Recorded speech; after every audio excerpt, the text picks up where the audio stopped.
Bom dia a todos. Cá estamos para estudarmos um pouquinho mais a nossa maravilhosa doutrina.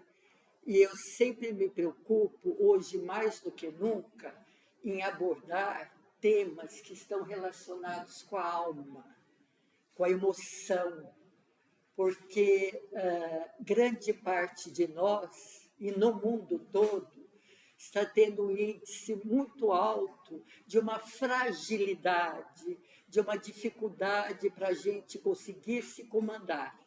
Então, eu acho que são temas que tocam o coração da gente, a começar do meu, que fico preparando, né?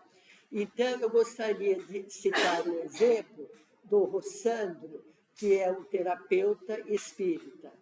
E ele dá o exemplo, assim, de uma panela, você põe o óleo e põe o milho da pipoca. Liga o fogo, só que você não põe a tampa. O que acontece com a pipoca? Ela cai no fogão e cai em tudo quanto é lugar que ela alcançar, né? Então, são as pessoas explosivas. Então, não consegue se conter diante de situações que necessita se conter para depois falar na hora certa, no momento certo, a coisa certa, né? E, por outro lado, tem a pessoa que utiliza a panela de pressão indevidamente, ela tampa e, de repente, dali a algum tempo, a panela explode, causando as consequências que a gente já sabe. E acontece com a gente também. Às vezes, a gente parece ser uma pessoa muito calma. Nossa, mas que tranquilidade, é tudo paz e amor. Mas não é que a gente queira fingir. A gente se esforça para mostrar uma calma que, na realidade, nós não temos. Então, aquilo vai implodindo dentro de nós e vai causando o quê? Desconforto. Por mais que a gente mantenha uma aparência no sentido de se esforçar, enquanto nós não mudarmos, esse desconforto vai existir, né? E nós temos o livre arbítrio.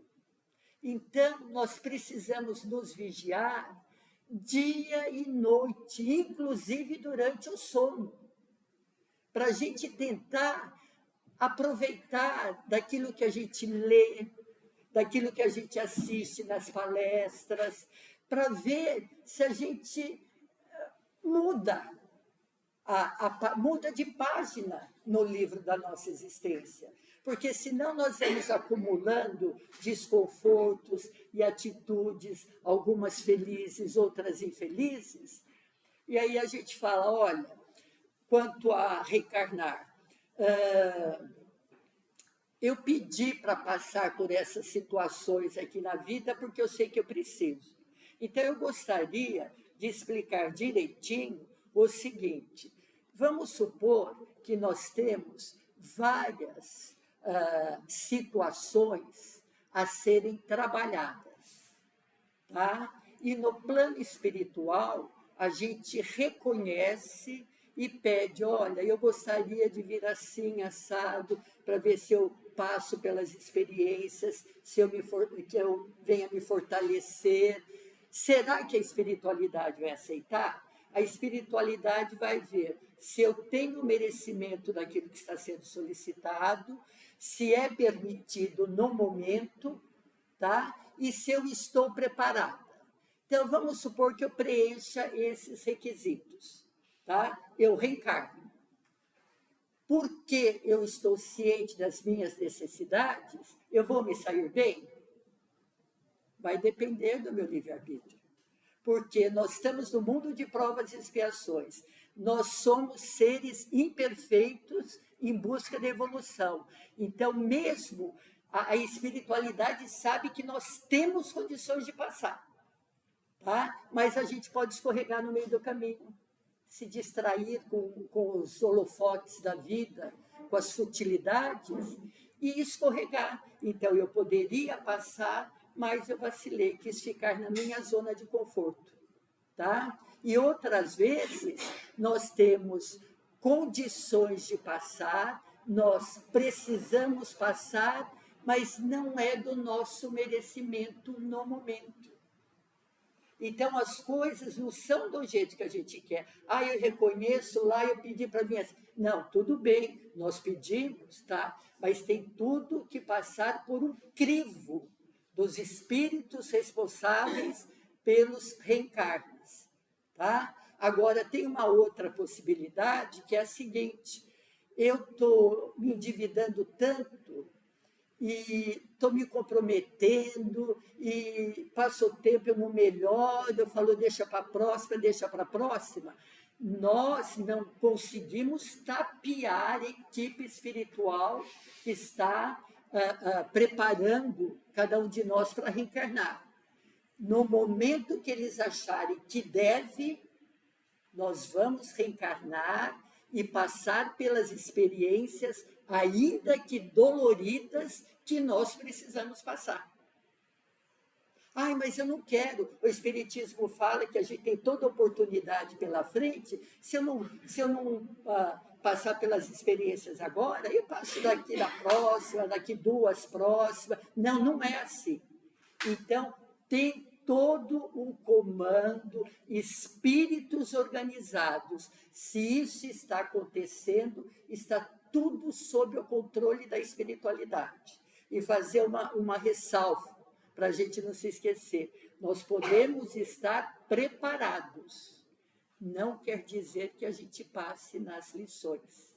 Porque qualquer vaciladinha nós, de repente, estou contente, levantei, nossa, que manhã light que eu estou passando. Às vezes, um telefonema ou alguém fala alguma coisa, eu fico transfigurada. Eu fiquei transfigurada por quê? Porque eu ouvi alguma coisa, mas por que eu cedi a esse desequilíbrio? E assim acontece com as nossas reencarnações. Então, está tudo sob o comando da espiritualidade. O Haroldo fala que nosso corpo, ele é uma janela do espírito. Então, ele tende a retratar aquilo, não que nós somos um espírito. Ele tende a retratar a forma com que nós estamos interiormente, tá? Então, e ele fala que nós temos que ver que, sob a ótica da matéria, tudo passa. Por exemplo, amanhã é segunda-feira, vai fazer 11 anos que o vovô Antônio desencarnou. Hoje, eu não sou mais filha, eu estava como filha dele. Hoje eu não estou como filha dele, porque agora já cada um no seu compromisso. De coração, ele continua sendo meu pai e eu filha dele, mas aquele momento passou. Então, tudo, o pet que nós temos, chega uma hora ele morre. Nós, uma hora, esse corpo perece. As árvores morrem. Então, só fica aquilo que é de energia, né? Então, nós precisamos analisar essa situação e nos cuidarmos o quanto mais nós pudermos. Ele fala aqui sobre processos mórbidos do espírito que se instalam na alma.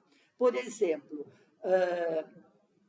se eu tenho uma tendência de, diante de algum problema emocional, me dar um quadro alérgico, tá? Então, eu não estou sabendo, só um exemplo, não quer dizer que todo quadro alérgico é necessariamente problema emocional. Nós estamos dando exemplo. Então, se eu estou com determinados problemas emocionais que não estou conseguindo lidar, eu sei como é, mas não me coloco à disposição como deveria para a mudança, pode dar um quadro de alergia em mim, certo? Ou algum outro problema no fígado, problema no intestino, problema no coração, qualquer problema. Pode ser uma consequência de um estado emocional. E ele fala, esses processos mórbidos que se instalam na alma são causas existentes em nós com possibilidades de se transformarem em enfermidades que vão se manifestar no corpo físico. Mas a causa está onde? No espírito. Tá? Então, vamos supor, se eu tenho um processo de tristeza muito grande,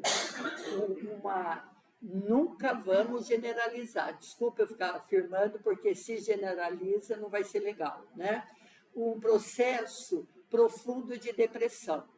Então, eu devo consultar um psiquiatra, tomar os remédios que ele vai orientar, devo fazer terapia e devo buscar a espiritualidade. Tá? Mas à medida que no tratamento com o terapeuta vem à tona aquilo que é a causa da minha depressão, eu posso, até com o tratamento, por um tempo, meu organismo responder de uma forma positiva. Graças a Deus, melhorei da depressão. Só que se eu não banir a causa, o que acontece? Ela volta.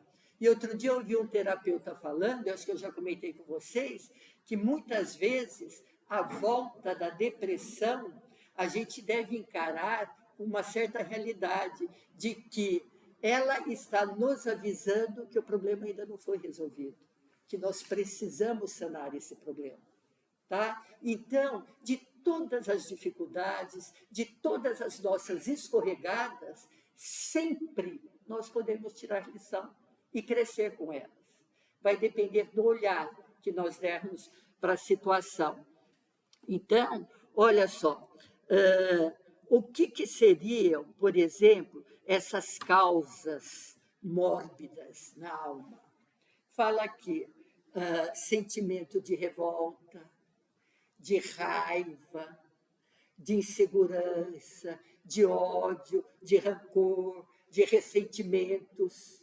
Então, esses sentimentos não estão aqui na célula, estão em nós.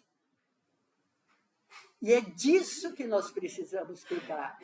Eu não tenho nada disso. Olha, eu diria que alguma coisa a gente tem, porque senão nós não estaríamos aqui.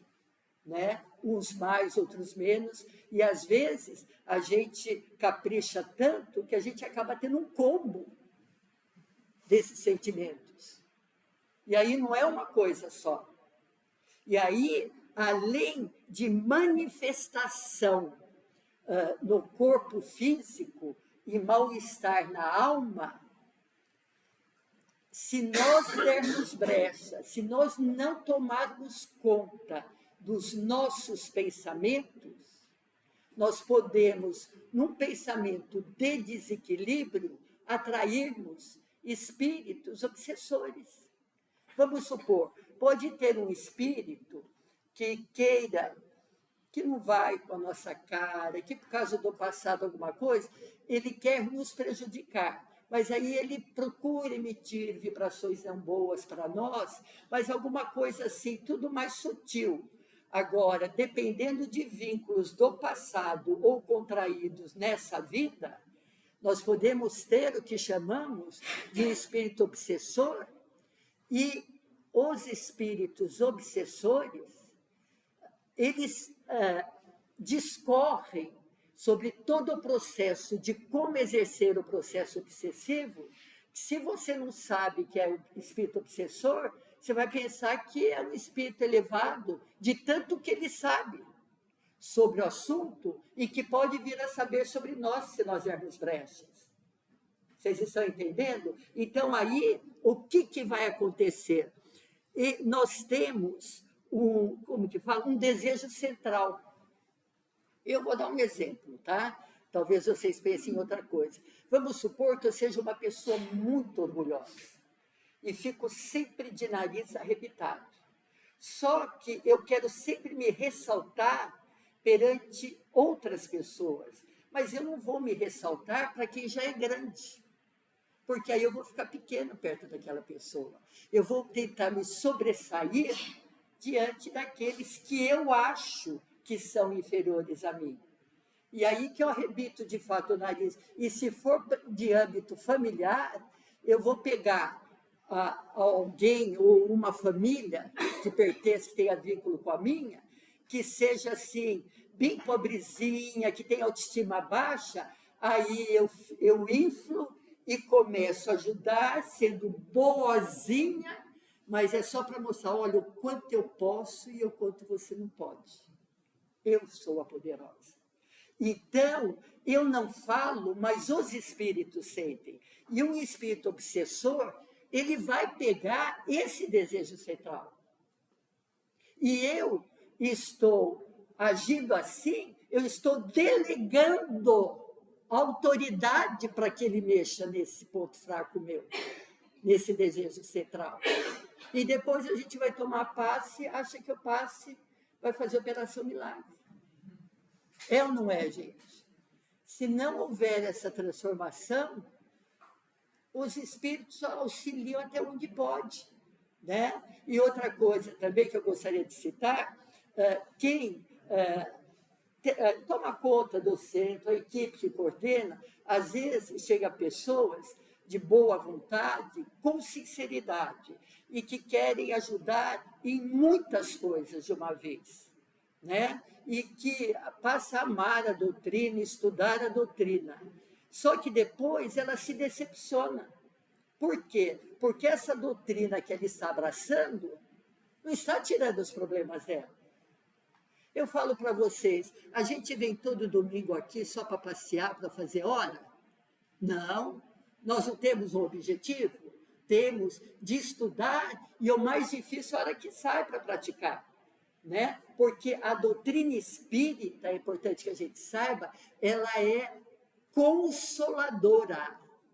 Ela não veio para tirar problemas do nosso caminho, que cabe a cada um de nós trabalharmos sobre ele, neles. Tá? Então, quem de vocês não tem problema? Eu tenho.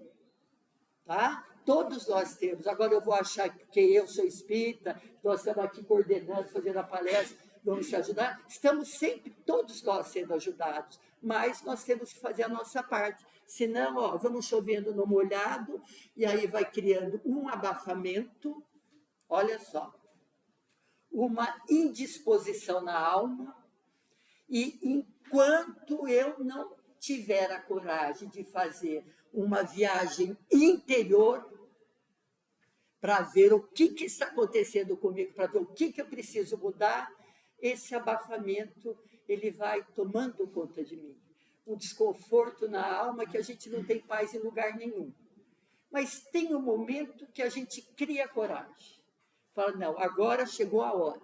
Eu vou tentar me concentrar, analisar meus problemas, tentar ver o que está de certo, o que está de errado em mim.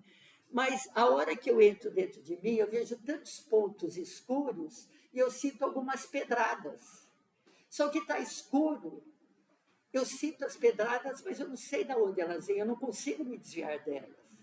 Então, olha só, o fato de eu ter a vontade de começar a olhar dentro de mim, eu já estou dando um passo, pode não parecer importante, mas é muito importante. Tá? Essas pedradas são os problemas que surgem no dia a dia, que eu não sei resolver, que além desses eu crio mais problemas. Tá? Então, quando eu sinto as pedradas, eu não sei como me desviar dela porque eu não estou enxergando, aí eu saio, porque eu tenho medo de enxergar alguma coisa. Mas o tempo passa, esse tempo que passa pode ser décadas, pode ser até várias encarnações. Aí eu crio coragem. Não, agora eu vou pegar um palito de fósforo e uma caixa de fósforo e vou acender e vou ver o que tem dentro de mim que eu não estou mais aguentando, não estou suportando esse abafo na alma.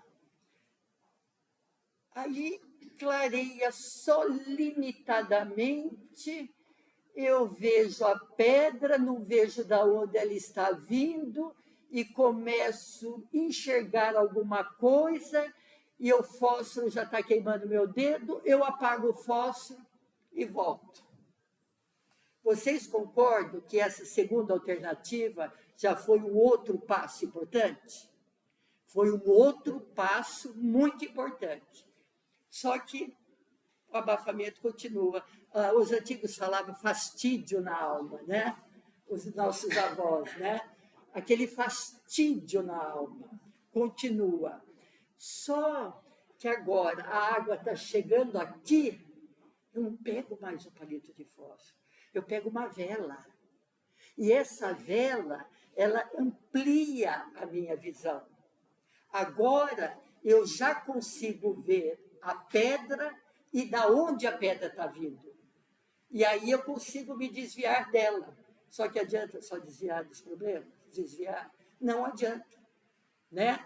E aí, continuando aqui, eu começo a ver em mim rejeições que eu tive durante minha vida. Mas que vida, Marilda? A gente guarda rejeições de muitas e muitas encarnações. Enquanto a gente não trabalhar com aquele sentimento, ele vai continuar com a gente, ou diminuindo, ou aumentando, ou estagnando. De todo jeito, se não melhorar, vai dar um mal-estar.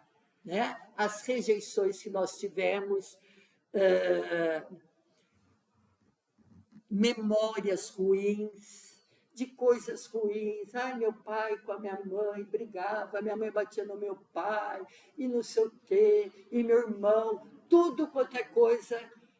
Como o Rossandro fala, ele fala, pensa há 15 minutos atrás, o que você tem para falar? Normalmente a pessoa só lembra de coisas negativas, a pessoa não lembra de coisa boa. Né? Vamos supor, deu uma batida com o carro, eu posso lembrar da batida, mas graças a Deus que terminou tudo bem. Mas a gente lembra na batida. Então, fala dos traumas também.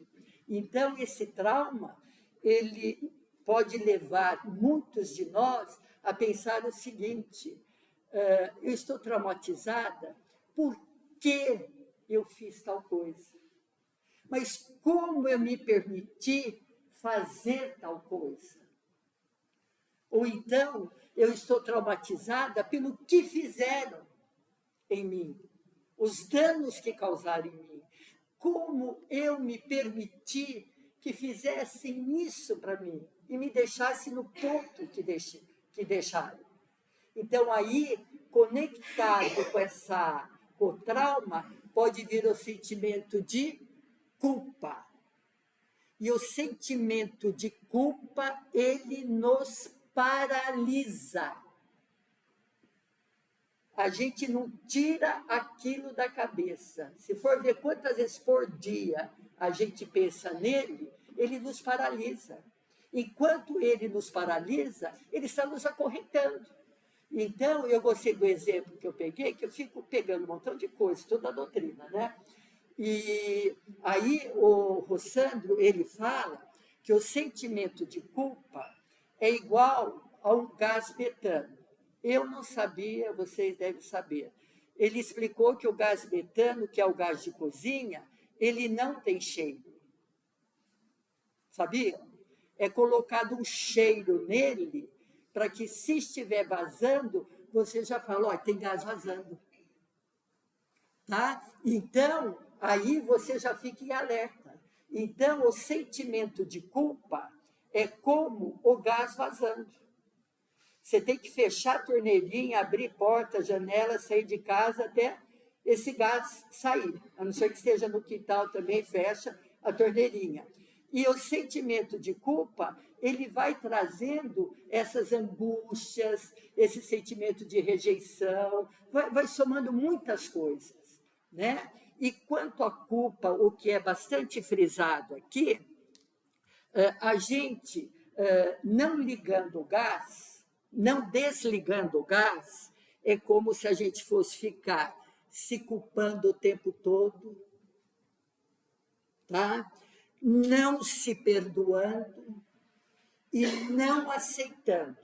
É não desligar o gás, deixa que aumente o gás, aí vai ter uma explosão, então eu não me perdoo, eu me culpo, eu não aceito do jeito que eu agi, equivale à culpa. Vai fazer bem? Vai fazer muito mal.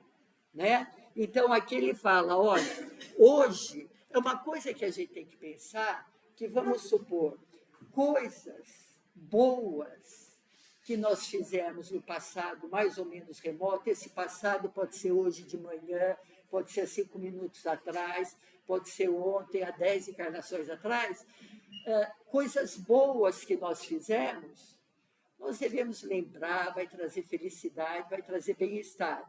Agora, isso ficou no passado e pode continuar no presente. Agora, coisas que nós deveríamos mudar e não mudamos, é um grande motivo para a gente se corrigir e não se culpar. Porque como que eu vou perdoar a Vânia se eu não me culpo, não me desculpo, não me perdoo por coisas que eu fiz? Eu primeiro tenho que exercitar o perdão em mim para eu conseguir perdoá-la, porque senão vai ser da boca para fora, né? E não aceitar se perdoar, aí a gente tem que trabalhar um pouco o orgulho também, porque a gente tem que se colocar na posição de espíritos imperfeitos, que nós estamos aqui para melhorar. E faz parte do processo. Eu reconhecer o que eu fiz. Eu reconhecer, pedir desculpa para ela. O que acontece? Se eu pedir desculpa sinceramente, eu desatei todas as correntes que estavam me mantendo presa. Ela não me perdoou.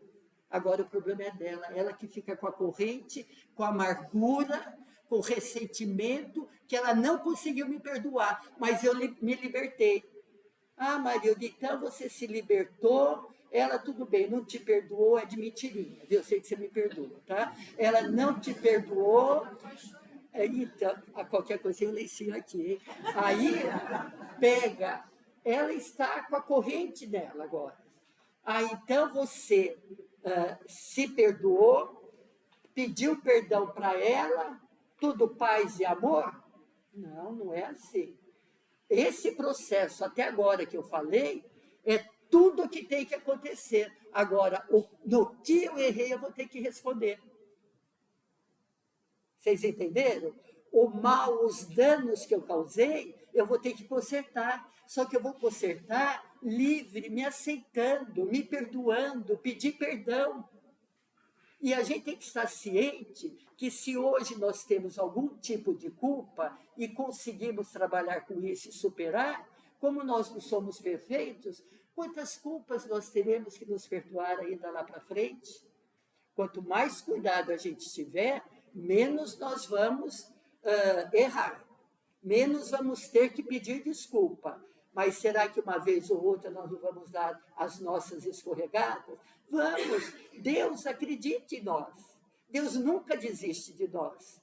A espiritualidade não desiste de nós, né? Como que nós vamos deixar uma oportunidade dessa de todo o suporte espiritual e continuar sofrendo? Temos sim que virar a página. Aprendi o que aprender? Tenho que reler? Tudo bem, mas não é para reler pela eternidade. É para se modificar. E para se modificar tem que ter coragem. Tem que arregaçar as mangas. E aí vem o bem-estar.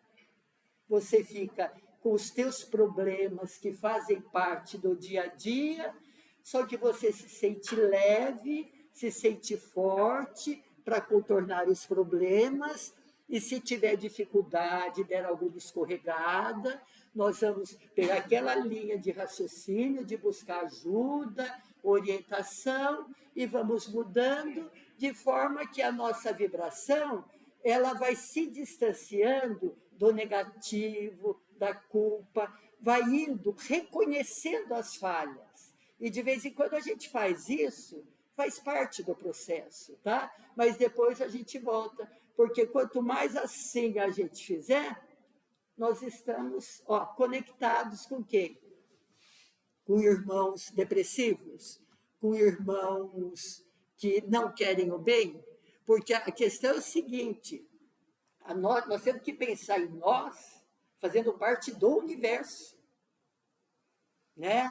Até a hora que eu estava estudando, eu não me lembrei de comentar isso, só voltando um pouquinho quanto às enfermidades, né? Então, Marilda, mas às vezes não é problema emocional, essa enfermidade ou essa falta de um braço, de uma mão, algum defeito físico, é problema genético.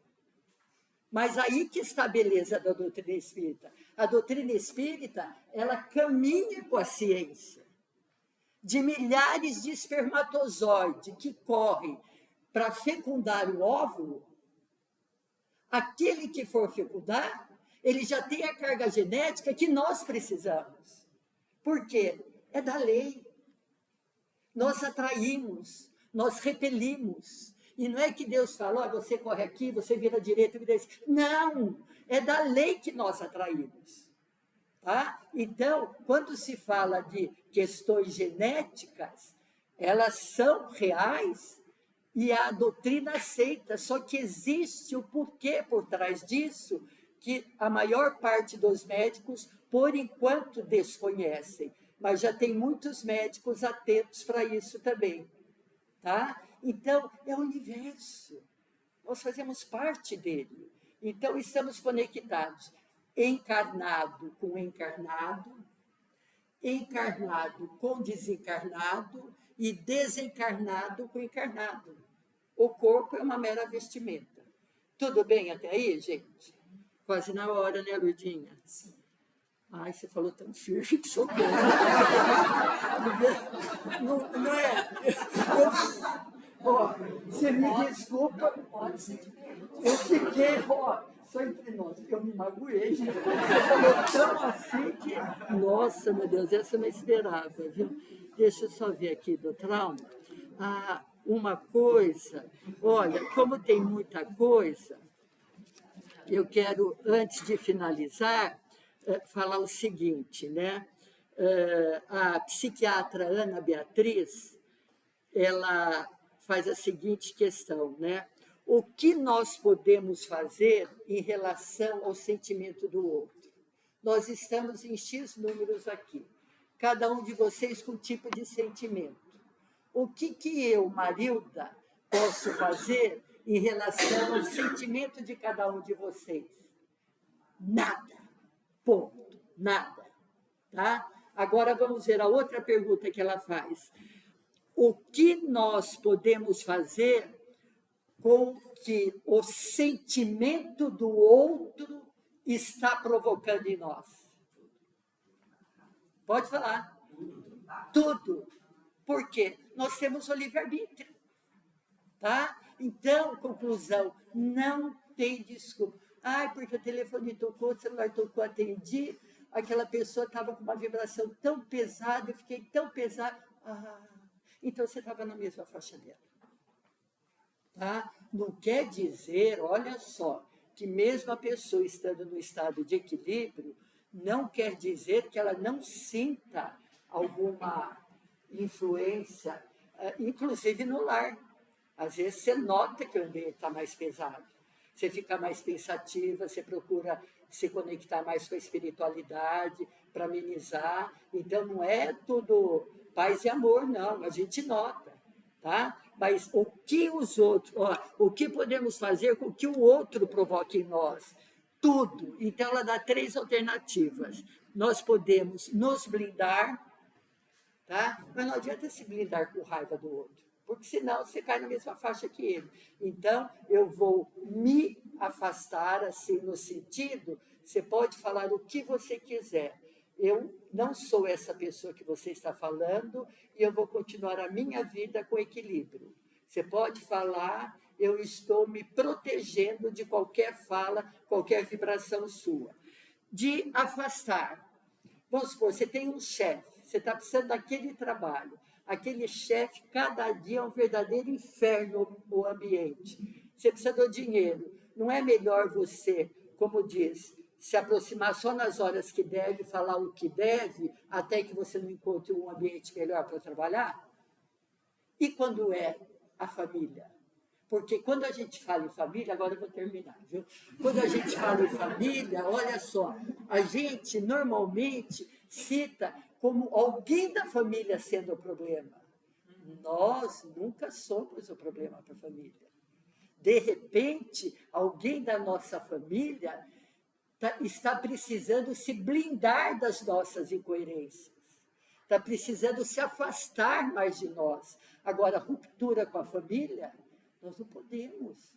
Família não é por um acaso, mas vamos supor, se você vê, se alguém do outro lado vê que a gente está sendo muito incoerente, ou que nós enxergamos que o outro está sendo muito incoerente, a gente tem sim como se afastar na medida do possível, nunca perder o contato, mora na mesma casa, mora, mas eu não tenho que respirar aquele mesmo hálito energético.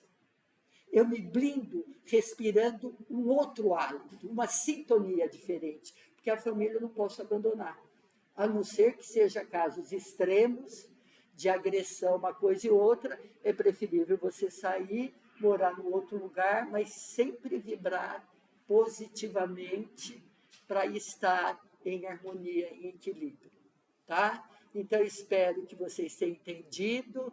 Muito obrigada, Lourdinha. Faltaram agora algumas páginas, né? Domingo que vem. Olá. Eu estava preparada para falar na quarta, né? Aí uma das colegas que falaria hoje, a mãezinha dela caiu e quebrou o fêmur, ela viajou. Aí a Vânia me ligou e falou, Marilda, a maior parte dos palestrantes trabalham, né, durante o dia, e não é do dia para o outro que vai preparar a palestra. Você pode fazer? Eu falei, posso, eu já estava com a minha de quarta, né? E eu sabia que não ia dar para falar tudo na quarta. Então, eu botei um tema parecido com o de hoje e aproveitei as duas. Não é sacanagem, né? Obrigada, viu, gente? Vou desligar.